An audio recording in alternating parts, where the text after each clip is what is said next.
Hello everyone दोस्तों, क्या हाल चाल है। उम्मीद करता हूँ आपके हाल चाल बहुत बहुत बहुत ही लाजवाब होंगे।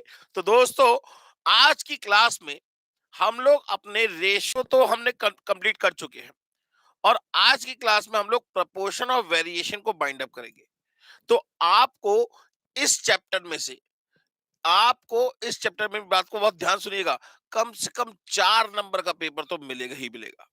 माने 4 नंबर का पेपर आपको इस चैप्टर से मिलने वाला है। कहते हैं ना, बूंद बूंद करके सागर भरता है, घड़ा भरता है, सागर नहीं घड़ा भरता है। बूंद बूंद करके घड़ा भरता है। तो उस घड़े की बात कर रहा हूं कि धीमे धीमे करके हमें पूरे 100 नंबर की तैयारी करनी है।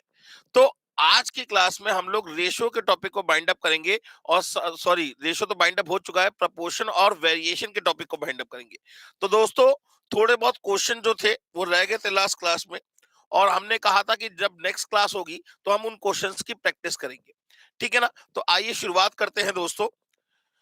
अगर मैं बात करूं रेशो और प्रपोर्शन की, तो सबसे पहले रेशो की बात करेंगे। रेशो क्या होता है भाई? Ratio is a relative comparison between two or more things which are of same kind and are of same unit. माने जब कभी भी आपको दो या दो से ज्यादा चीजों के बीच में क्या करना हो, कंपैरिजन करना हो।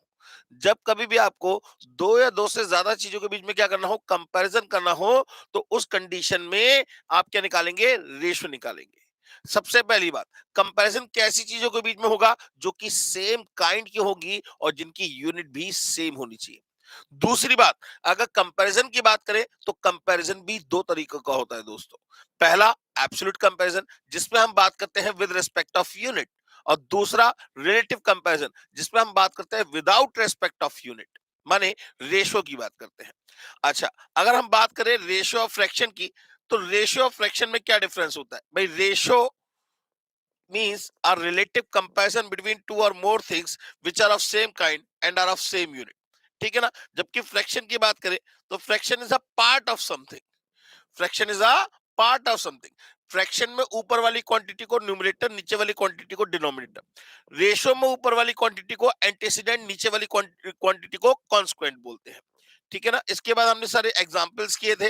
मैं दोबारा दोबारा एग्जांपल्स, इसी चीज को भाई हमें रटना थोड़ा ना है, हमें तो नेक्स्ट एग्जांपल्स करके देखने हैं। तो ये सारे एग्जांपल्स मैं करा चुका हूं आप लोगों को लास्ट क्लास में। अ, अ, अ, अ, ये हो चुके थे। ये पुरानी वाली फाइल है, शायद इसमें क्वेश्चन नहीं है। कोई बात नहीं, एक मिनट रुकिएगा।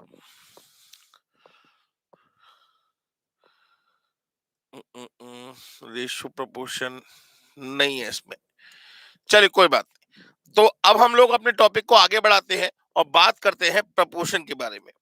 सर, प्रपोर्शन क्या होता है? प्रपोर्शन, सर पहले तो उसका मतलब जानिए, उसके बाद हम टॉपिक को आगे बढ़ाएंगे। प्रपोर्शन का मतलब क्या है भाई? पोर्शन, माने कितने पार्ट की बात कर रहे हैं। अगर कोई दो क्वांटिटी का रेशो किन्हीं दो क्वांटिटी के रेशो के बराबर होगा, तो वो चारों क्वांटिटी किसमें कहलाएंगी? प्रपोर्शन में कहलाएंगी। सर मतलब नहीं समझ में आया। अच्छा, चलिए मैं एक बहुत प्रैक्टिकल एग्जांपल की बात करता हूं। अगर आपके घर में चाय बनती है, तो एक कप में कितनी चीनी पड़नी चाहिए भाई? वो डिपेंड करता है। अगर इंसान को शुगर है तो चीनी पड़ेगी नहीं, और शुगर नहीं है तो फिर उसके हिसाब से वो कितना तेज मीठा पीता है। मान लेते आपके घर में आपकी मम्मी ने 3 कप चाय बनाई। ठीक है ना। कितने कप? 3 कप। अब मान लेते हैं, फर्ज करते हैं कि 3 कप में 3 टेबल स्पून शुगर डाल दी। 3 टेबल स्पून शुगर डाल दी, जो कि बिल्कुल परफेक्ट है। मान के चलते कि 1 कप चाय में 1 कप चीनी की जरूरत पड़ती है। ठीक है ना। अच्छा, अगर ये 3 की जगह मान लीजिए मम्मी आपकी 6 कप चाय बनाती। जरा कप की शेप थोड़ी सी ऐसी है। 7 कप चाय बनाती, चल लीजिए। तो अगर मम्मी आपकी सबका साइज एक जैसा है कप का, और ये 7 कप चाय बनाती, तो मुझे बताइए कितनी चीनी पड़ती? 7 चम्मच। भाई 1 कप के लिए एक की रिक्वायरमेंट, तो 7 कप के लिए क्या होगा? 7 चम्मच की रिक्वायरमेंट रहेगी। तो that is known to be the proportion. ये क्या कहलाएगा? एक प्रपोर्शन ही तो कहलाएगा। आप उसी रेस्पेक्ट में ही तो बात कर रहे हो। ठीक है ना, माने जिस रेस्पेक्ट में एक कप चाय में चीनी पड़ती है, उसी रेस्पेक्ट में बाकी कप चाय में भी चीनी पड़ेगी, बिल्कुल सेम वे में। मैथमेटिक्स की लैंग्वेज में भी, मैथमेटिक्स की लैंग्वेज में भी यही बात कहते हैं। वो कहता है अगर किन्हीं दो क्वांटिटी का रेशो आपको कहीं भी दुनिया के किसी क्षेत्र में, किसी भी सब्जेक्ट में, किसी भी जगह अगर आपको लगता है कि दो क्वांटिटी का रेशो कि दो क्वांटिटी के रेशो के बराबर है, तो वो चारों के चारों क्वांटिटी किसमें कहलाएंगी? प्रपोर्शन में कहलाएंगी दोस्तों। किसमें कहलाएंगी? प्रपोर्शन में। तो लिख लेते हैं, the equality of ratio, the equality of ratio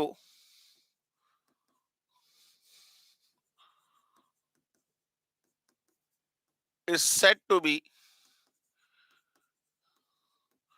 proportion. देखिए ना, प्रो का मतलब हो गया इक्वल, वो वाला प्रो मत समझिएगा। प्रो का मतलब इक्वल, पोर्शन। ठीक है ना, the equality of ratio is said to be proportion. मतलब अगर मैं कहूं if if a b c d are in proportion, चार क्वांटिटी प्रपोर्शन में है, तो इसका मतलब a upon B is equal to क्या होना चाहिए? C upon d. एक पर्टिकुलर ऑर्डर में ही तो बात करेंगे आप कि ए और बी का जो रेशियो है वही सी और डी का रेशियो है। ए और बी का जो रेशियो है वो सी और डी का रेशियो है। ठीक है ना, तो ए बी सी डी किसमें हो गए? प्रपोर्शन में हो गए। बात समझ में हो गई? जैसे मैं कहूं 2/3 या मैं कहूं 15/10, ये सॉरी 10/15, तो दोनों का मतलब एक है या नहीं है? 2/3 और 10/15 ये दोनों इक्वल रेशियो है? बिल्कुल रेशियो इक्वल है। तो ये चारों क्वांटिटी किसमें कहलाएंगी? प्रपोर्शन में कहलाएंगी सर। ये चारों क्वांटिटी किसमें कहलाएंगी? प्रपोर्शन में कहलाएंगी। मतलब आप कह सकते हैं 2, 3, 10 और 15, ये चारों क्वांटिटी किसमें हो गई? प्रपोर्शन में हो गई। ये चारों क्वांटिटी किसमें हो गई? प्रपोर्शन में हो गई। बात समझ में आ गई या नहीं? क्लियर हो गई बात? चलिए आगे बढ़ते हैं दोस्तों। तो अगर मैं कह रहा हूं कि क्वेश्चन में, जैसे मान लेते हैं प्रपोर्शन की ही बात कर रहे हैं, अभी अगर हम दोबारा से एक बात समझे कि अगर मैं कह रहा हूं कि if a b c d are in proportion, a b c d जो है वो प्रपोर्शन में है, इसका मतलब क्या हुआ? ए upon B is equal to कितना होगा? सी अपॉन डी। इतनी बात ठीक है। यहां पे जो ए क्वांटिटी है दोस्तों, इसको हम बोलेंगे फर्स्ट प्रपोर्शन। ये फर्स्ट नंबर पे आ रहा है तो ये क्या कहलाएगा? फर्स्ट। ये क्या कहलाएगा? सेकंड। और ये क्या कहलाएगा? थर्ड। और ये क्या कहलाएगा? फोर्थ। बस कहानी खत्म। बस इतना ही है प्रपोर्शन, इससे ज्यादा प्रपोर्शन है भी नहीं। बात समझ में आ गई? सभी बच्चों को मैं पहले से बता दूं, good morning to all of you. हाँ, यही बताना चाह रहा हूँ। सबसे पहले वीडियो को लाइक करिए, उसके बाद वीडियो को देखना शुरू करिए। अगर आप वीडियो को लाइक करेंगे तो यूट्यूब वालों को पता लगेगा हाँ वाकई में वीडियो सही जा रही है। तो सबसे पहले वीडियो को लाइक करिए, उसके बाद वीडियो को आगे देखिएगा। ठीक है ना? बड़ी मेहनत से आप लोगों के लिए हम लोग सारे कंटेंट तैयार करते हैं, तो आपसे ये चाहते हैं कि आप वीडियो को लाइक करिए। कहते हैं ना, एक कवि जो होता है उसे किसी पैसा मत दो, आप उसके लिए बस तालियां बजा दो। तो एक आर्टिस्ट के लिए क्या होता है, उसकी जो खूबी है कि लोग उसे पसंद करें, बस इतनी सी बात है। टीचिंग करना भी एक आर्ट ही है बेटा, और कुछ नहीं है।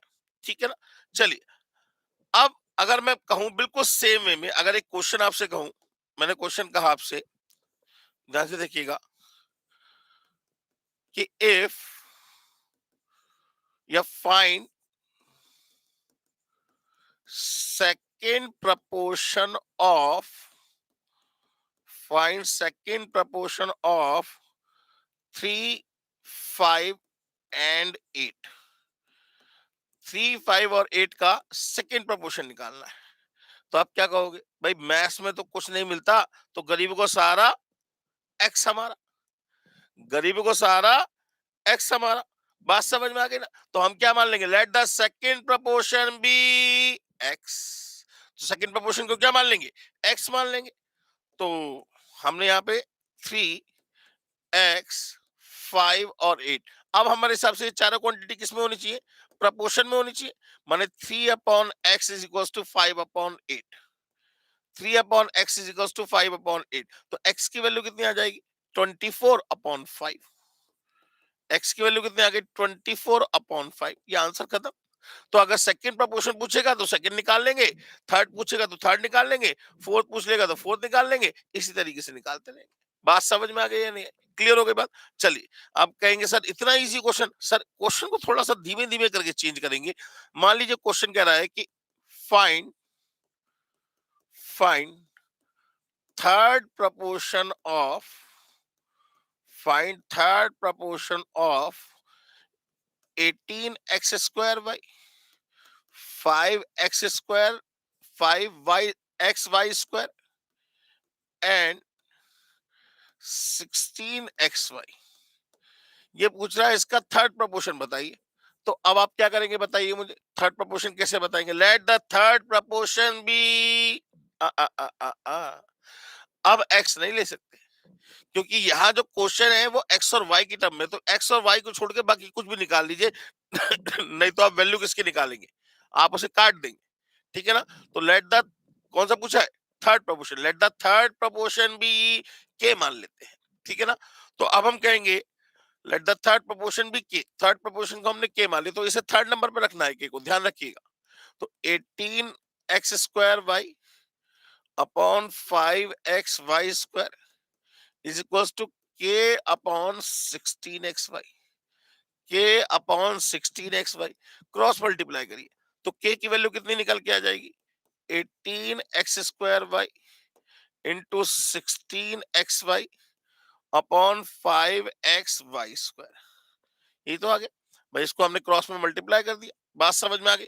तो देखिए y² से ये y² कैंसिल हो गया, एक x से एक x कैंसिल हो गया, कुछ कट रहा है? नहीं कट रहा है बाकी। तो k की वैल्यू कितनी हो गई? 18 इंटू 16, 18 इंटू 16, 288, 288।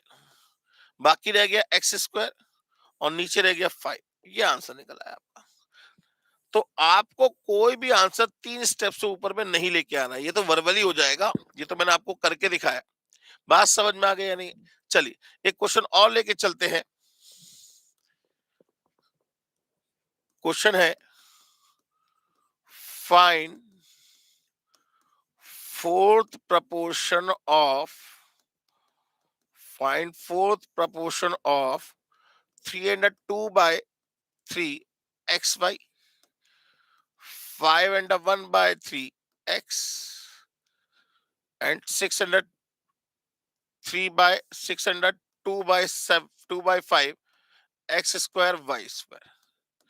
इसका आपसे क्या पूछा गया है? फोर्थ प्रपोर्शन पूछा गया है। तो अब क्या कहेंगे? Let the fourth proportion be k, x नहीं मानेंगे, फोर्थ प्रपोर्शन क्या मानेंगे? के मानेंगे। तो फोर्थ प्रपोर्शन को हमने के मान लिया, फोर्थ मतलब हम फोर्थ नंबर पे क्या लिख देंगे? के लिख देंगे। अब इसमें थोड़ी सी दिक्कत होती है बच्चों को, तो इससे घबराइए मत बिल्कुल भी, इससे घबराने की जरूरत नहीं है।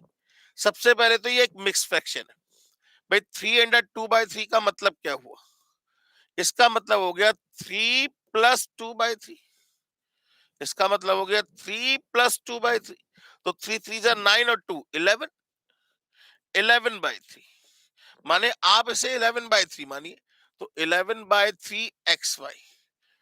अच्छा, ये सेकंड प्रपोर्शन तो डिवाइड में जाएगा। अब डिवाइड में जाने का मतलब पहले तो इसे सॉल्व कर लीजिए, तो ये कितना हो जाएगा? 5 3 15 और 1 16x। तो माने डिवाइडेड बाय 16x। देखिए मैं एक एक स्टेप करके दिखा रहा हूं ताकि आपको आसानी से समझ में आ सके। 16/3, ठीक है ना? बात समझ में आ गई? दैट इज इक्वल्स टू 5 6 30 और 2 32/5 x²y² डिवाइडेड बाय के, ठीक है ना? बात समझ में आ गई? मैंने डिवाइड का साइन लगाया, अपॉन नहीं लगाया, इससे कंफ्यूजन नहीं होगी आपको। अब जरा मुझे ये बताइए दोस्तों, आपने बचपन में एक बात सीखी होगी, सर बचपन में तो बहुत सारी बातें सीखी हैं। बचपन में एक बात ये सीखी होगी कि जब डिवाइड के साइन को मल्टीप्लाई में चेंज करते हैं तो इधर वाला नंबर पलट जाता है, जो आपके राइट हैंड साइड में नंबर होगा उसे आप रेसिप्रोकेट कर देते हैं। बात समझ में आ गई ना? तो 11/3 xy डिवाइड के साइन को मल्टीप्लाई में चेंज किया और 3/16 x लिख दिया, बस खत्म हो गई कहानी। अब इसमें कोई टेंशन वाली बात ही नहीं रह गई। बिल्कुल सेम वे में that is equal to 32/5 x square y square divided by, माने इंटू लगा के k अपॉन 1 है तो इसे 1 अपॉन के लिख दिया। सही है ना? वैसे तो ये k अपॉन में ही आता, कोई दिक्कत वाली बात नहीं है। अब 3 से 3 कैंसिल हो गए, एक x से एक x कैंसिल हो गया। ठीक है ना? कुल मिला के कितना रह गया ये 11y अपॉन 60। ठीक है ना? अच्छा, ये वैल्यू कहां जाएगी? अब इसके डिवाइड में जाएगी, तो डिवाइड का मतलब फिर मल्टीप्लाई लगा के इसे पलट दे। 5 upon 32 x square y square is equal to कितना आया? ये 1 अपॉन के निकल के आया। बात समझ में आ गई? तो इतना आप समझिए ना। इसको डिवाइड को समझाने के चक्कर में मैंने आपको ऐसे करके लिख के दिखाया। ठीक है ना? तो अब अगर मैं डायरेक्ट के की वैल्यू निकालूं, मैं अगर डायरेक्ट के की वैल्यू निकालूं, तो के इधर कहां आएगा? मल्टीप्लाई में, और ये पूरी क्वांटिटी कहां आएगी? डिवाइड में। तो के इक्वल टू कितना हो जाएगा? 32 x square y square upon 5 का अपॉन 5। अब ये वैल्यू डिवाइड में आएगी तो 11, और क्या बचा है? y, और ये वैल्यू मल्टीप्लाई में चली जाएगी तो इंटू 16। बात समझ में आ गई? तो यहां से एक y से एक y कैंसिल हो गया, तो ये आपका क्या निकल आया? आंसर निकल आया। हालांकि इतना बड़ा क्वेश्चन नहीं आता, मतलब इसमें इतनी कैलकुलेशन है, लेकिन सिंपल कैलकुलेशन की बात करें तो इसमें कुछ ज्यादा टफ कैलकुलेशन नहीं है। इसको देख के घबराने की जरूरत नहीं है बिल्कुल भी आपको। बात समझ में आ गई? चलिए आगे बढ़ते हैं नेक्स्ट क्वेश्चन की तरफ। अब जैसे मैं कहूं find fourth proportion of find fourth proportion of 2 and a 3 by 2, 2 and a 2 by 3, 4 and a 1 by 5, 6 and a 3 by 4। इसका फोर्थ प्रोपोर्शन पूछूं आपसे, तो आप फोर्थ प्रोपोर्शन क्या मान लेंगे? अब आप एक्स मान लो, कोई दिक्कत नहीं, एक्स वाली टर्म ही नहीं है यहाँ पे। ठीक है ना? तो कितना हो जाएगा जरा बताइए? फोर्थ प्रोपोर्शन ने क्या मान लिया? एक्स। तो पहले तो इसे सॉल्व कर ले। 3 2 जा 6 और 2 8/3। ठीक है ना? इनटू लगा के हम इसे डायरेक्ट पलट देंगे। 5 4 जा 20 और 1 21 अपॉन 5 को लिख देंगे 5 अपॉन 21। 6 4 जा 24 और 3 27/4, और ये x आएगा अपॉन में ही, तो अपॉन में x लिख दिया। तो अब आप सिर्फ इस x को उठा के इधर ले जाइए, बाकी सबको उठा के इधर ले जाइए, तो ये क्या हो जाएंगे? रेसिप्रोकेट हो जाएंगे। तो x की वैल्यू कितनी आ गई? 27/4। इंटू लगा के इसको पलट दीजिए 3/8, इस इंटू लगा के इसको पलट दीजिए 5/21। बस अब इसको सॉल्व कर लीजिए।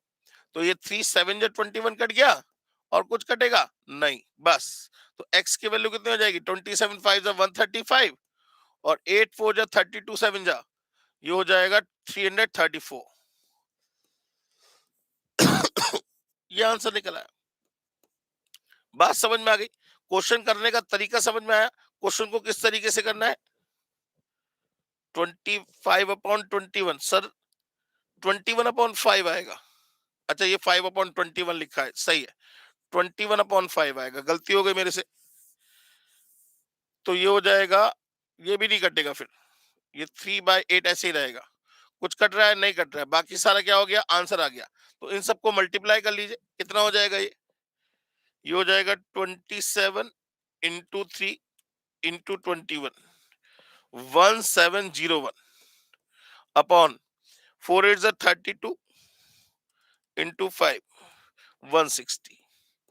तो ये x की वैल्यू निकल आई। ये आपका क्या निकल आया? फोर्थ प्रोपोर्शन निकल आया। बात समझ में आ गई दोस्तों?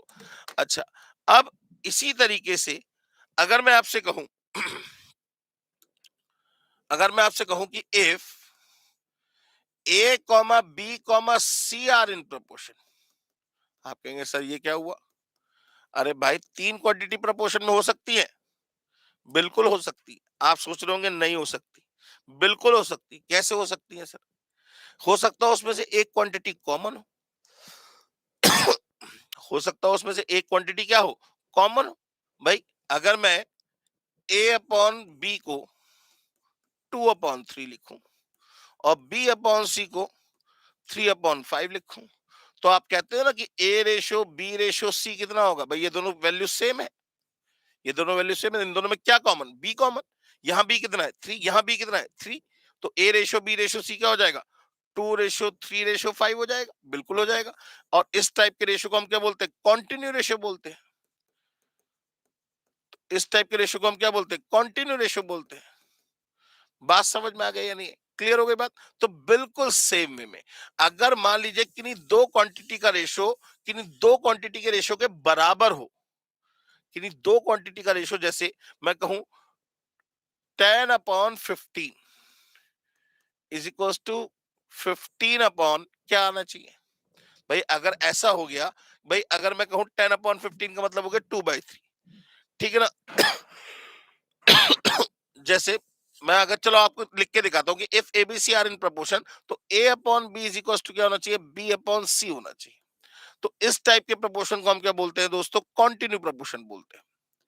क्या बोलते हैं? Continue proportion. अब जैसे मैं आपको समझाता हूं, जैसे अगर मैं कहूं कि 2/3 इज इक्वल टू 3 अपॉन कितना आएगा? 3 अपॉन कितना आएगा? तो 2 अपॉन, तो यहां पे हमने क्या लिख लिया? एक्स लिख लिया। क्या आएगा यही तो नहीं पता, तो एक्स की वैल्यू कितनी आ जाएगी? 9/2। अब जरा चेक करके देखते हैं। 2/3 इज इक्वल टू 3/9/2। 9/2 को ऊपर ले गए तो देखिए जरा बिल्कुल सेम रेशो आ रहा है। 2/3 इज इक्वल टू 2/3 आ गया। तो मतलब ये क्या हो गया? एक कॉन्टिन्यू प्रपोर्शन कहलाएगा। 2/3 is equal, sorry, continue proportion कहलाएगा। बात समझ में आ गई या नहीं? क्लियर हो गई बात? तो अगर मैं बात करूं a b c are in proportion है, ए बी सी प्रपोर्शन में, इसका मतलब एक ना एक क्वांटिटी इसमें कॉमन जरूर रही होगी। तो a upon B is equal to b upon c, और इस टाइप के प्रपोर्शन को हम बोल देते हैं कॉन्टिन्यू प्रपोर्शन। भाई जैसे अगर मैं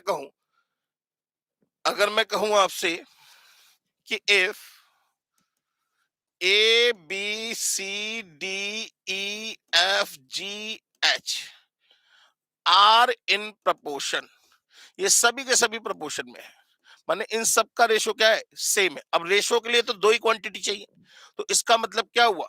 ए upon B is equal to c upon d is equal to e upon f is equal to g upon h होगा। 100% होगा ही होगा, क्योंकि प्रपोर्शन का मतलब ये कह रहा है इन सबकी रेशो जो है इक्वालिटी में है।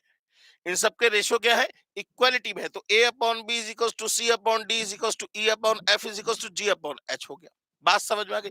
लेकिन अगर मैं कहता ये कॉन्टिन्यू प्रपोर्शन में है, मैं कहता ये कॉन्टिन्यू प्रपोर्शन में है, इसका मतलब हर रेशो में एक ना एक क्वांटिटी क्या रही होगी? कॉमन रही होगी। हर रेशो में एक ना एक क्वांटिटी क्या रही होगी? कॉमन रही होगी। मतलब ये हुआ सर कि a upon B is equal to b upon c is equal to c upon d is equal to d upon e is equal to e upon f is equal to f upon g is equal to g upon h, ये रहा होगा। तब ये continue proportion कहलाएगा। तो proportion और continue proportion कोई अलग चीज नहीं है। इसमें एक ना एक क्वांटिटी कॉमन रहेगी, इसमें कोई क्वांटिटी कॉमन नहीं होगी। अब आपके दिमाग में अगर आएगा, मान लीजिए कि सर हम तो ये दोनों ले लेते, तो sir a upon B is equal to क्या आ गया? डी अपॉन ई आ गया, तो ये प्रपोर्शन कहलाएगा ना, इसमें तो कोई क्वांटिटी कॉमन दिख ही नहीं रही। इसमें तो कोई भी क्वांटिटी कॉमन दिख ही नहीं रही। जब क्वांटिटी कॉमन नहीं दिख रही तो आप इसको भाई सीधी सीधी बात है, इससे सिंपल प्रोपोर्शन बोलेंगे ना। लेकिन अगर क्वांटिटी कॉमन है, जैसे a upon B is equal to b upon c है, तो उस कंडीशन में आपको दिख रहा है बी कॉमन दिख रहा है, तो ये ए बी सी प्रोपोर्शन में कहलाएंगे। तो इसका मतलब वो प्रोपोर्शन क्या कहलाएगा? कॉन्टिन्यू प्रोपोर्शन कहलाएगा। तो कॉन्टिन्यू प्रोपोर्शन और सिंपल प्रोपोर्शन में ये डिफरेंस होता है कि सिंपल प्रोपोर्शन के अंदर कोई भी क्वांटिटी कॉमन नहीं होती, और कॉन्टिन्यू प्रोपोर्शन के अंदर एक ना एक क्वांटिटी कॉमन जरूर होगी ही होगी। बात समझ में आ गई? चलिए, अब जैसे मैं क्वेश्चन में कहूं, मान लीजिए मैंने क्वेश्चन कहा आपसे, fine fine fine third proportion of find third proportion of 5 and 3, 5 and 7। तो अब आपको समझ में आ जाएगा, तीन क्वांटिटी रखी है, एक पूछी है, चार क्वांटिटी हो गई। चार क्वांटिटी प्रपोर्शन में कब होंगी? जब सेपरेट सेपरेट रेशो होगा। इसका मतलब हमने थर्ड नंबर पे एक्स मान लिया और लिख दिया 3/5 is equal to x upon 7, और एक्स की वैल्यू निकल आएगी। बात समझ में आ गई? लेकिन अगर मैं बात करूं a upon B is equal to b upon c, तो इसमें कुल मिला के ही तीन क्वांटिटी है। कौन कौन सी? ए, बी और सी। तो यहां पे ए जो कहलाएगा दोस्तों, वो कहलाएगा फर्स्ट प्रपोर्शन। सी जो कहलाएगा वो क्या कहलाएगा? Third proportion. भाई देखिए ना, ये हुआ फर्स्ट, ये हुआ सेकंड, और ये हुआ थर्ड। ठीक है ना, ये हुआ फर्स्ट, ये हुआ सेकंड, ये हुआ थर्ड। इस सेकंड वाले को आप चाहें तो कह सकते हैं मीन प्रपोर्शन। क्या बोल सकते हैं? Mean proportion. माने ये दोनों में कॉमन है ना, ये दोनों में कॉमन है, तो इसलिए इसे हम क्या बोल सकते हैं? मीन प्रपोर्शन बोल सकते हैं। बात समझ में आ गई या नहीं है? क्लियर हो गई बात? चलिए, अब अगर मैं क्वेश्चन आपसे कहता हूं,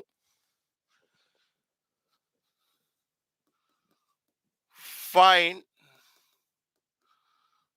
first proportion of, find first proportion of 2 and 7। अब आपको समझ में आ गया होगा। अगर नहीं भी बोलूंगा तब भी आप क्या करेंगे? इसे कॉन्टिन्यू प्रोपोर्शन में मानेंगे ही मानेंगे, मजबूरी है आपकी। भाई let the first proportion be x. मान लीजिए फर्स्ट नंबर पे आपने एक्स मान लिया, फिर 2 और फिर 7। तो अब ये तीन क्वांटिटी प्रोपोर्शन में कब होंगी? ये तीन क्वांटिटी प्रोपोर्शन में कब होंगी? जब बेटा ji x upon two is equal to 2/7 होगा। X upon two is equal to 2/7 होगा, तो एक्स की वैल्यू कितनी आ गई? 4/7 आ गई। एक्स की वैल्यू कितनी आ गई? 4/7 आ गई। बात समझ में आ गई या नहीं? क्लियर हो गई बात? चलिए, अच्छा अगर मैं कहूं आपसे find mean proportion of, find mean proportion of 16 and 81, इसका मीन प्रपोर्शन पूछा है आपसे। तो अब आप क्या मानेंगे? Mean, let the mean proportion be x. Mean का मतलब कॉमन वाला, सेकंड वाला। तो हम क्या करेंगे? सेकंड नंबर पे एक्स रख लेंगे। तो 16/x इज इक्वल टू कितना हो जाएगा? x upon 81। तो x square is equal to 16 × 81। तो x की वैल्यू आ गई, ये हो गया 4, ये हो गया 9, 4 9 36। आंसर खत्म। बात समझ में आ गई? क्लियर हो गई बात?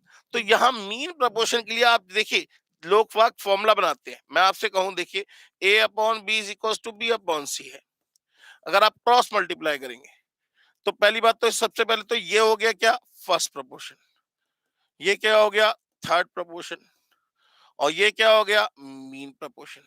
तो अगर आप क्रॉस मल्टीप्लाई करें तो b square is equal to क्या आ गया? AC। माने बी इज इक्वल टू क्या आ गया? √AC। हमें लगाने की जरूरत ही नहीं है फॉर्मूला, क्यों लगाएंगे? भाई बी का मतलब होता है मीन प्रपोर्शन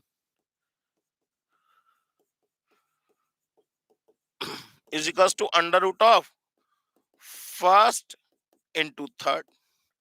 अब लोग बाग इसे फॉर्मूला बताते हैं और कहते हैं बेटा ये शॉर्ट ट्रिक है, इसे याद कर लीजिए। ये आपके क्वेश्चन को वर्बली करा दिया। अरे भाई क्यों करा देगी? एक स्टेप ही तो लिखना है, और हम 3 स्टेप से ऊपर में आंसर नहीं लेके आएंगे किसी भी हालत में। लेकिन हम हर क्वेश्चन को करने में कैपेबल रहेंगे। बात समझ में आ गई दोस्तों?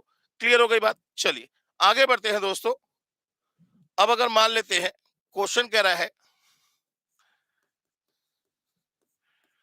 Find mean proportion of, find mean proportion of 54x³ y and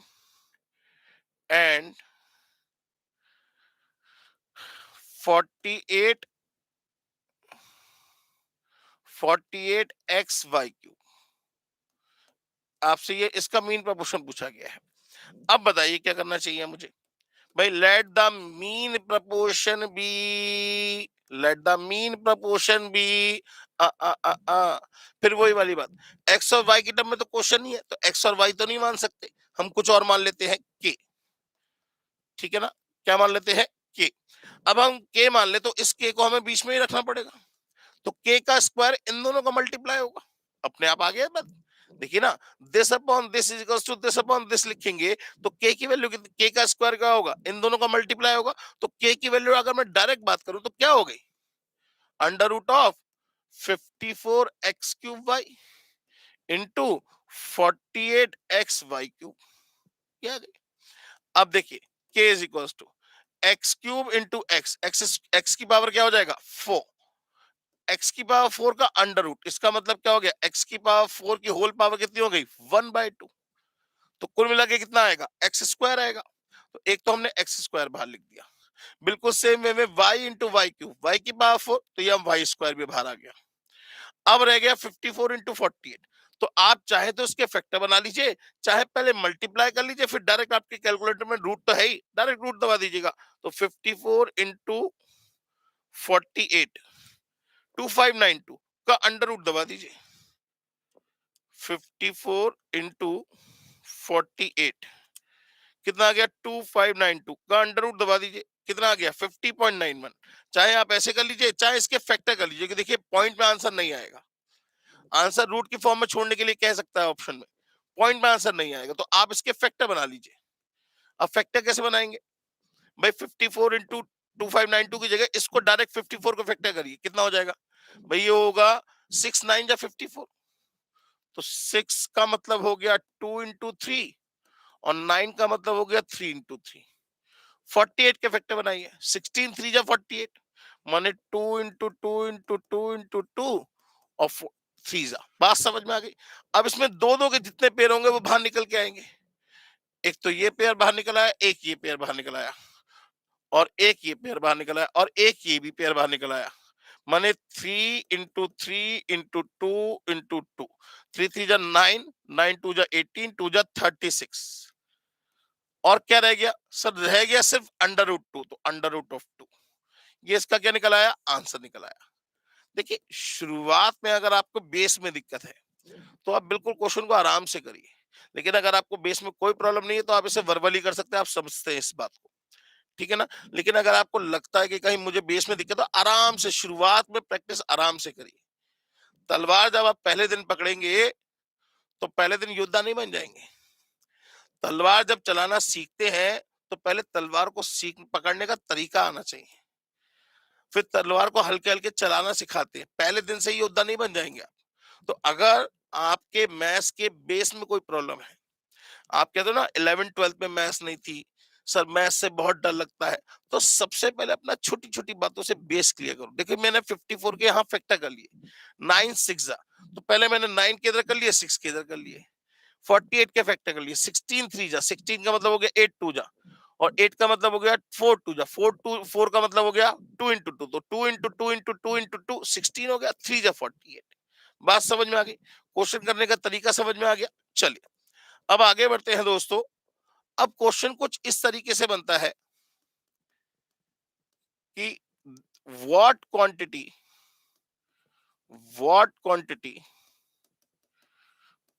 must be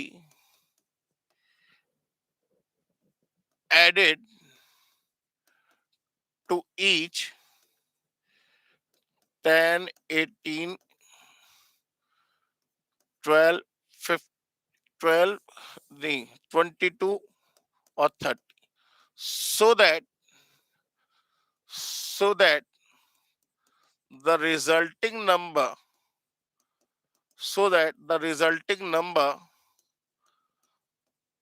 are in proportion, ये क्वेश्चन कह रहा है। इस टाइप का क्वेश्चन आपको पेपर में देखने को मिल सकता है प्रपोर्शन में से। अब वो कह रहा है कि हर एक में क्या क्वांटिटी ऐड करें जिससे चारों क्वांटिटी प्रपोर्शन में हो जाए। मतलब पहले तो ये चेक करो कि चारों क्वांटिटी प्रपोर्शन में है भाई। 8 10/18 और 22/30, क्या ये दोनों रेशो सेम आ रहे हैं भाई। ये जाएगा 5 जा और ये जाएगा 9 जा, माने इसका रेशो आ गया 5:9। इसका रेशो कितना आ गया 5:9। अब ये जाएगा 11 जा और ये जाएगा 15 जा, इसका रेशो आ रहा है 11:15। क्या ये दोनों रेशो सेम है, नहीं है, तो ये चारों क्वांटिटी प्रोपोर्शन में तो नहीं है। ये बात बिल्कुल सही कह रहा है। ये कह रहा है बताइए हर एक में क्या ऐड करे जिससे चारों क्वांटिटी प्रोपोर्शन में हो जाए। तो देखिए अगर आपका पेपर, जैसे आपका पेपर क्या है, ऑब्जेक्टिव है, तो आप ऑप्शन का भी यूज कर सकते हैं। बिल्कुल कर सकते हैं। लेकिन अगर आपका पेपर ऑब्जेक्टिव नहीं है, मान के चलते भाई, मैं आपको दोनों तरीके इसलिए सिखा रहा हूं कि आपकी सोच डेवलप हो सके, आप चीजों को समझ सको। ये मत सोचो कि मैं आपको सब्जेक्टिव पढ़ा रहा हूँ, आपकी सोच को डेवलप कराने के पर्पज से मैं आपको बता रहा हूँ। तो 10 + x मान लेते हैं, वो क्वांटिटी क्या ऐड करी हमने, एक्स ऐड करी, तो हर एक में एक्स ऐड करना, तो 10 plus x upon 18 plus x is equal to 22 plus x upon 30 plus x. 10 plus x, भाई हर एक में क्वांटिटी ऐड करनी है, मान लिया वो क्वांटिटी एक्स है, तो 10 plus x upon 18 plus x is equal to 22 plus x upon 30 plus x. अब आप इसे क्रॉस मल्टीप्लाई कर लीजिए। मैं भी आपको सॉल्व करना जानबूझ के सिखा रहा हूं, मैं बार बार बोल रहा हूं आपको, आपका बेस बिल्कुल ट्रांसपेरेंट हो जाएगा, आपको किसी तरीके की कोई दिक्कत नहीं आएगी, ठीक है ना। तो अब क्रॉस मल्टीप्लाई करने का देखिए, इसको 3 स्टेप में सॉल्व करना है, इसको 3 स्टेप में सॉल्व करना है। हालांकि हम चाहे तो ये क्वेश्चन ऑप्शन से भी कर सकते थे, मैं फिर कह रहा हूं, अगर हमारे पास ऑप्शन अवेलेबल होते तो हम इसे ऑप्शन से कर लेते, कोई दिक्कत वाली बात नहीं। लेकिन अगर मजबूरी में हमें सॉल्व भी करना पड़ेगा, तो हमें सॉल्व करने का तरीका तो पता होना चाहिए ना। तो क्रॉस मल्टीप्लाई करिए। अब क्रॉस मल्टीप्लाई में सिर्फ पहले आप इसको क्रॉस देखो, तो x into x x square आएगा, बिल्कुल आएगा। अच्छा, ये एक्स स्क्वायर तो आएगा, इसके अलावा कोई एक्स स्क्वायर आएगा, नहीं आएगा। अब जरा देखिएगा, इस x की मल्टीप्लाई 30 से होगी, तो एक तो आएगा 30x, किसका, प्लस का। और x 10 की मल्टीप्लाई भी x से होगी, तो कितना आएगा, प्लस का 10x, कितना हो गया, प्लस का 40x। बात समझ में आ गई, क्लियर हो गई बात, प्लस का 40x प्लस, अब क्या रह गया, अब ये नंबर 10 की मल्टीप्लाई 30 से रह गई, तो कितना हो जाएगा, 300। कितना हो जाएगा, 300। करने का तरीका समझिए, मैं एक एक करके भी मल्टीप्लाई कर सकता था। तो पहले आता 300, फिर आता 10x, फिर आता 30x, और फिर आता प्लस एक्स स्क्वायर। तो मैंने पहले एक्स स्क्वायर लिख लिया, फिर 30x और 10x को 40x लिख दिया, और 10 इंटू 30 को 300 लिख दिया। बात समझ में आ गई, दैट इज इक्वल्स टू, अब हम फिर क्रॉस मल्टीप्लाई करेंगे, तो x into x, x square तो आएगा ही आएगा, प्लस 22x, ये 18x, ये कितना हो जाएगा, 40x हो गया, प्लस प्लस 18 इंटू 22, तो 18 टू 36, और 18 टू 36, 396, ठीक है ना, कितना हो गया, 396। बात समझ में आ गई। अब एक्स स्क्वायर से एक्स स्क्वायर कैंसिल हो गया, 40x से देखिए 40x भी कैंसिल हो जाएगा, तो इसमें x की वैल्यू निकल ही नहीं पाएगी, कुछ गड़बड़ हुई क्या। ये हो जाएगा 18 into 22, 10x, 300, 10x, 30x, x square, बिल्कुल ठीक है। 18 इंटू 32, 396 हो गया, बिल्कुल ठीक है। 18x और 22x, 40x हो गया, तो यहाँ पे नंबर चेंज करना पड़ेगा मुझे, सब कैंसिल हो जा रहा है, 21 कर लेते हैं, 21 कर लेते हैं, 21, तो ये हो जाएगा 21x, 21 इंटू 18, तो ये हो जाएगा 378, और 21x और 18x कितना हो जाएगा, 39x, 39x। बात समझ में आ गई। तो अब अगर हम चेक करें, तो यहाँ पे क्या मिलेगा, हमें x मिलेगा, x इक्वल्स टू, और इधर कितना मिलेगा, 78। तो हर एक में अगर 78 क्वांटिटी को ऐड करेंगे, तो आपके प्रपोर्शन में अपने आप बन जाएंगे। चेक करें, आइए चेक करते हैं। 78 और 10, 88, 78 और 18, 96, 78 और 21, ये हो जाएगा 99, और 78 और 30, ये हो जाएगा 108। किसकी टेबल से कट रहा है सर, बहुत आराम से, तसल्ली से। अब अगर देखें, तो ये हो जाएगा 8 और 9, और ये हो जाएगा 24 की नहीं, चलो काट लेते हैं, 22 जा, 2 जा, 4 जा, 11 जा, और 12 जा, माने 11:12 आ रहा है। यहाँ चेक करना पड़ेगा 11:12 आ रहा है या नहीं आ रहा है। तो ये 9 की टेबल से काट लेते हैं, 11 जा, 1 जा, 2 जा, बिल्कुल ठीक। तो 11:12 बराबर क्या आ गया, 11:12 आ गया। तो यहाँ पे क्या हो गया, ये चारों क्वांटिटी किसमें बन गई, अपने आप प्रोपोर्शन में सेट हो गई। तो आप इसे ऑप्शन से भी कर सकते हैं। बात समझ में आ गई दोस्तों। चलिए, अब इसी तरीके से क्वेश्चन को हम चेंज कर लेते हैं। मान लेते हैं क्वेश्चन पूछता आपसे, फाइंड फाइंड या व्हाट क्वांटिटी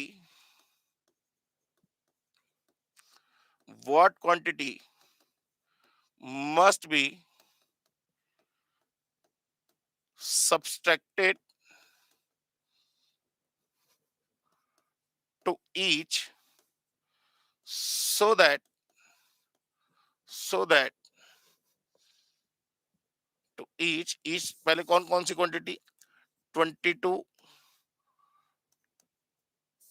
15, 7 और 5 मान लीजिए, so that so that the resulting number so that the resulting number are in proportion, are in proportion, ये क्वेश्चन है, ठीक है ना। तो अब अगर इसकी बात करें तो जैसे ऐड करने की बात हुई थी वैसे ही आपको क्या करना पड़ेगा, सब्ट्रैक्ट करना पड़ेगा। तो let the quantity must be subtracted to each, क्या मान लेंगे, एक्स मान लेंगे। तो बिल्कुल सेम वे में क्या हो जाएगा, 22 minus x upon 15 minus x is equal to 7 minus x upon 5 minus x. बात समझ में आ गई, क्रॉस मल्टीप्लाई करके एक्स की वैल्यू निकल आएगी। पेपर आपका ऑब्जेक्टिव है तो आप इसमें चाहे तो ऑप्शन भी पुट कर सकते हैं। बात समझ में आ गई। एक मिनट रुकेंगे बच्चे, मैं जरा पानी पी लूं।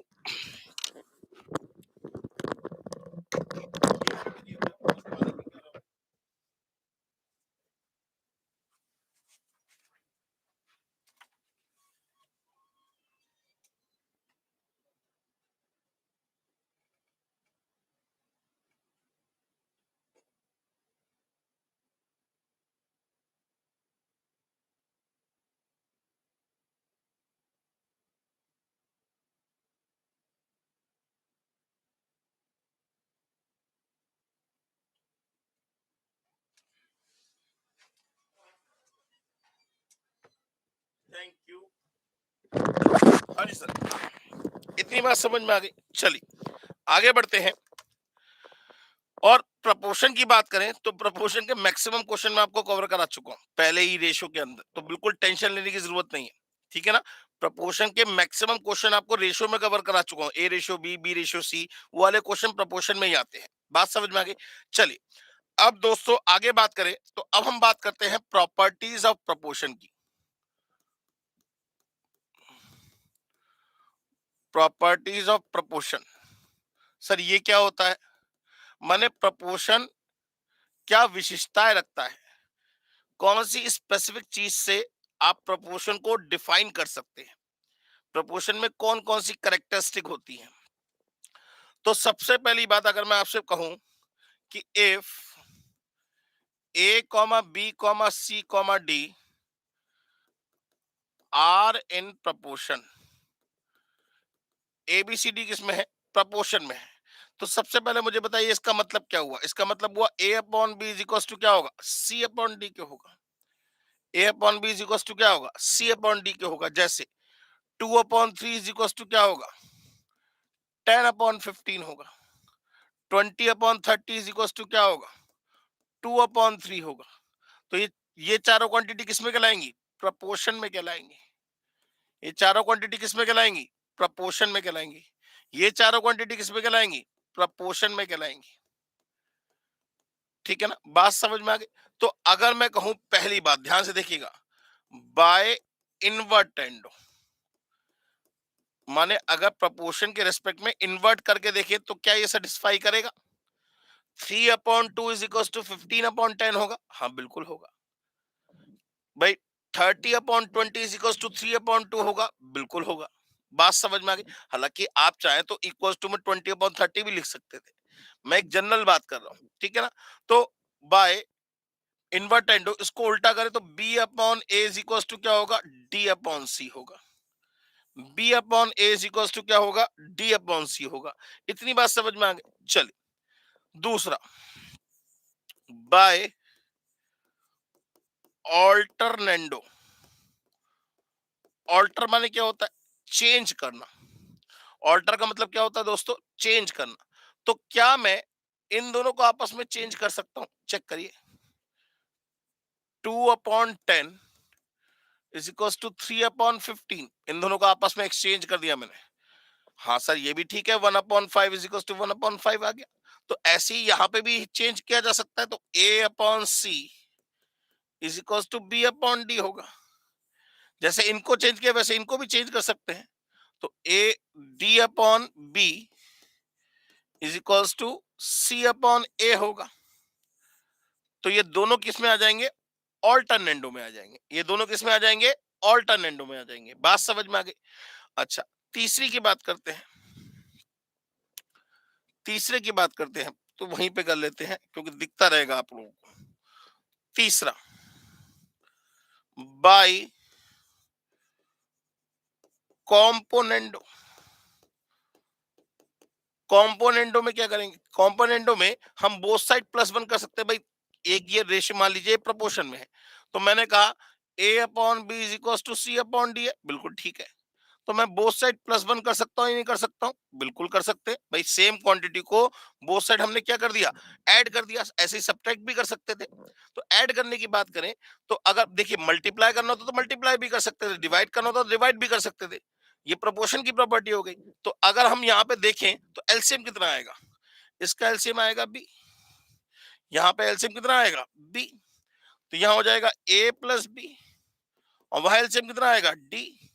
तो हो जाएगा सी प्लस डी। ये कहलाएगा कॉम्पोनेंडो। जैसे इसी के रेस्पेक्ट में बात करें कॉम्पोनेंडो में, तो a plus b upon b माने 2 plus 3 5 upon 3 is equal to 10 plus 15 25 upon 15। Check करिए क्या बराबर है? बिल्कुल 5 की टेबल से कट जाएगा तो 5 अपॉन 3 आएगा। तो ये किसकी बात हो गई? ये हो गई कॉम्पोनेंडो की बात।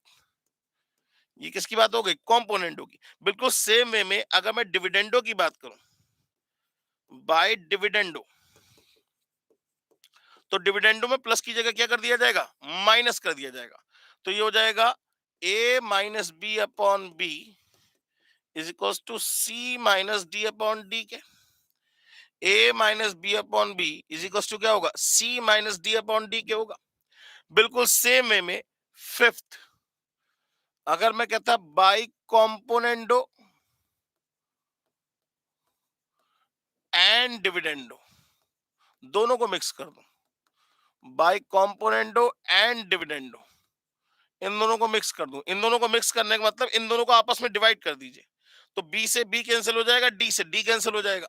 माने कुल मिला के क्या आ जाएगा आपके पास कि a plus b upon a minus b is equal to c plus d upon c minus d के होगा। a plus b upon a minus b is equal to c plus d upon c minus d के होगा। इतनी बात समझ में आ गई?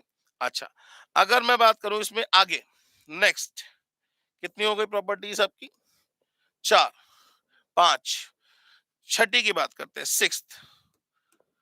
सिक्स्थ बाई, यहां पहले लिख लेते हैं भाई।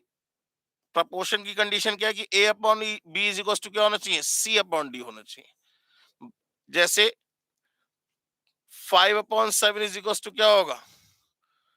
55 अपॉन 70 या 50 अपॉन 70 होगा। बात एक ये सबसे बढ़िया है। 5 अपॉन 7 इज इक्वल टू क्या होगा? 50 अपॉन 70 होगा। तो ये 5 7 यहां लिख देंगे, 5 7 50 और 70। ये किस में हो गए? प्रपोर्शन में हो गए। ये किस में हो गए? प्रपोर्शन में। जैसे यहां लिखेंगे ए बी सी डी, ये किस में हो गए? प्रपोर्शन में हो गए। बात समझ में आ गई? ये किस में हो गए? प्रपोर्शन में हो गए। बात समझ में आ गई? चलिए, तो अगर मैं कहूं बाई एडेंडो, अब सर ये एडेंडो क्या है? एडेंडो का मतलब होता है बेटा ऐड करना।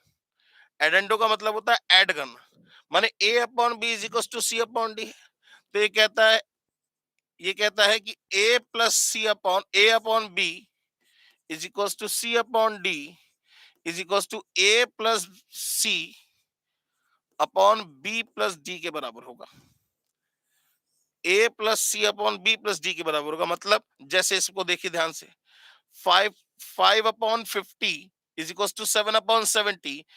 क्या ये इक्वल्स टू होगा 5 और 50 55 और 7 और 70 77 के बराबर होगा? बिल्कुल होगा। देखिए रेशो कट के क्या आ रहा है? 5 अपॉन 7 ही आ रहा है। कट के क्या आ रहा है? 5 अपॉन 7 आ रहा है। तो सेम रेशो आ रहा है। बात समझ में आ गई? ये प्रॉपर्टी क्या कहलाती है दोस्तों? एडेंडो की प्रॉपर्टी कहलाती है।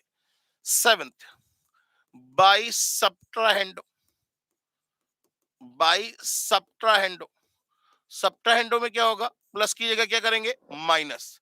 तो ये हो जाएगा a upon B is equal to c upon d is equal to a minus c upon b minus D.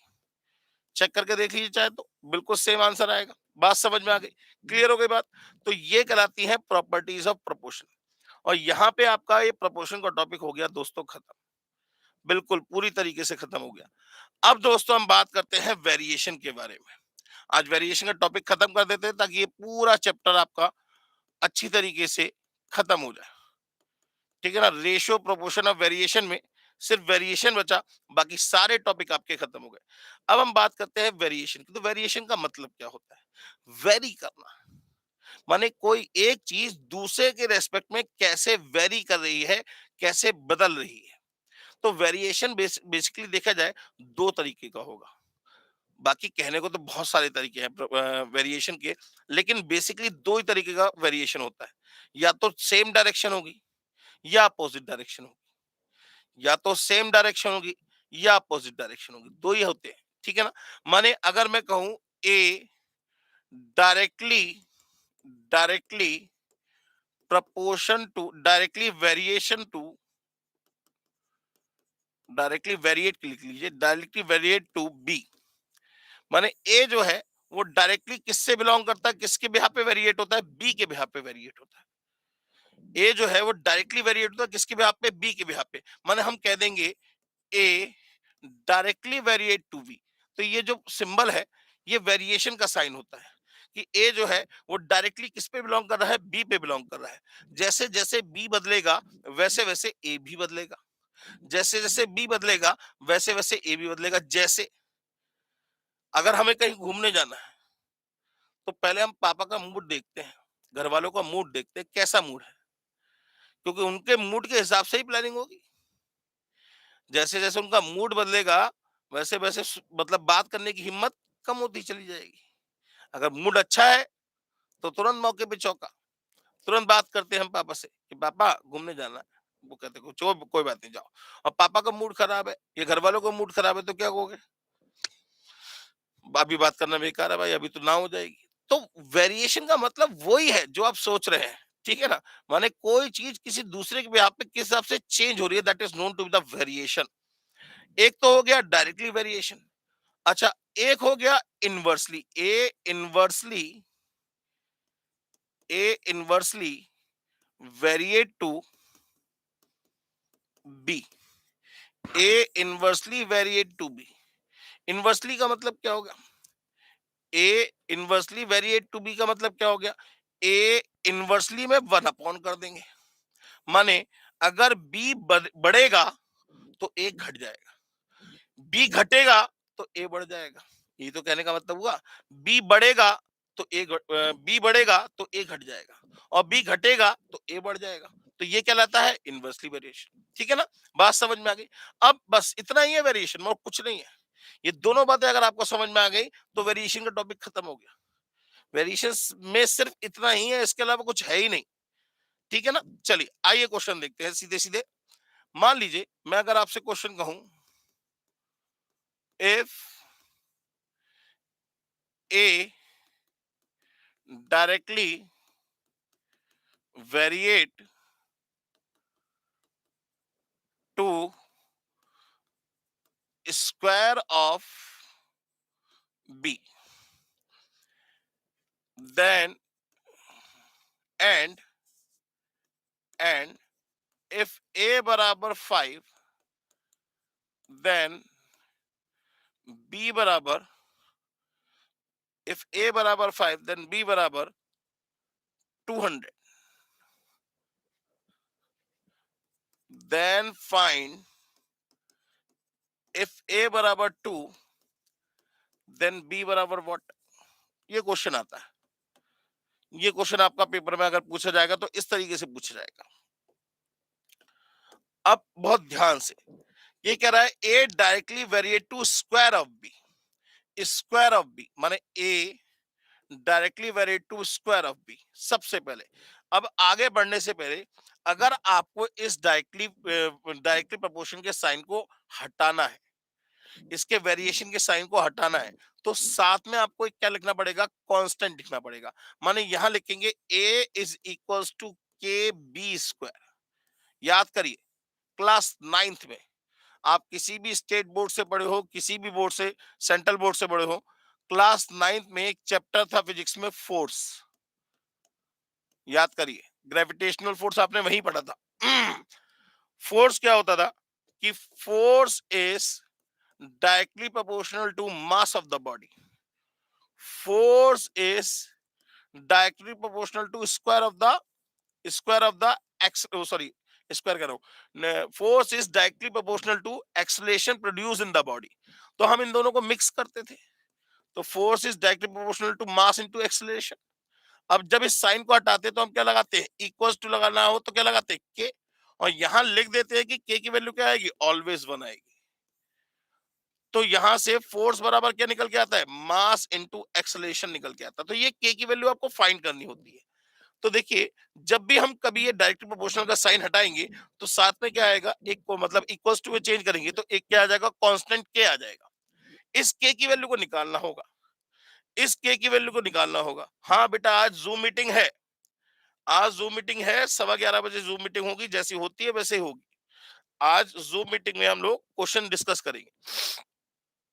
हाँ जी, तो यहां से के की वैल्यू निकालनी है। तो अब जरा देखिए, आगे इंफॉर्मेशन रखिए, a बराबर 5, b बराबर 200, तो लगा दीजिए यहाँ पे 5 और यहां लगा दिया k इंटू 200 का स्क्वायर। तो k की वैल्यू कितनी आ गई, 5/4 और 4 जीरो, 1 जा 8 जा और 3 जीरो, ये k की वैल्यू 1/8000 आ गई। अब वो कह रहा है a बराबर 2 तो b बराबर 1, फिर दोबारा यहाँ पे लगा दीजिए। आप पहले तो k की वैल्यू भी लगा दीजिए, तो रिलेशनशिप क्या आ गई, a is equal to b square upon 8000, ये रिलेशनशिप आ गई आपके पास। के की वैल्यू आपने उसके अंदर पुट कर दी, तो ये आपकी क्या आ गई, रिलेशनशिप आ गई। अब ए की वैल्यू 2 लगा दीजिए तो बी की वैल्यू अपने आप पता लग जाएगी। बात समझ में आ गई। तो इसी टाइप के आपके क्वेश्चन होंगे, उसमें हो सकता हो 2 वेरिएबल की जगह 3 वेरिएबल हो जाए, तो आप उन सबको मिक्सअप कर सकते हैं। जैसे फोर्स वाली बात है, force is directly proportional to mass of the body, force is directly proportional to acceleration produce in the body. तो हम इन दोनों को मिक्सअप कर देते हैं, तो ये हो जाता है force is directly proportional to mass into acceleration. जब इस डायरेक्टली प्रोपोर्शनल के साइन को हटाते तो एक कांस्टेंट के लगा दिया। ये बात अलग है कि उन्होंने एक्सपेरिमेंट कर करके देखा कि के की वैल्यू हमेशा 1 निकल के आ रही है, तो इसलिए उन्होंने कह दिया कि force is equal to mass into acceleration होता है, जिसकी यूनिट होती है newton, kilogram metre per second square. ठीक है ना, बात समझ में आ गई। तो बिल्कुल सेम वे में प्रोपोर्शन में इतना ही करना है, बस इसके अलावा कोई क्वेश्चन है भी नहीं ज्यादा। समझ में आ गई बात। तो आज की क्लास में हमने रेशियो और प्रोपोर्शन का जो टॉपिक है वो दोस्तों हमने कर दिया बाइंड अप, और साथ में वेरिएशन भी खत्म कर दिया। नेक्स्ट क्लास में हम लोग नेक्स्ट टॉपिक की बात करेंगे। आज के लिए thank you very much, take care and bye bye.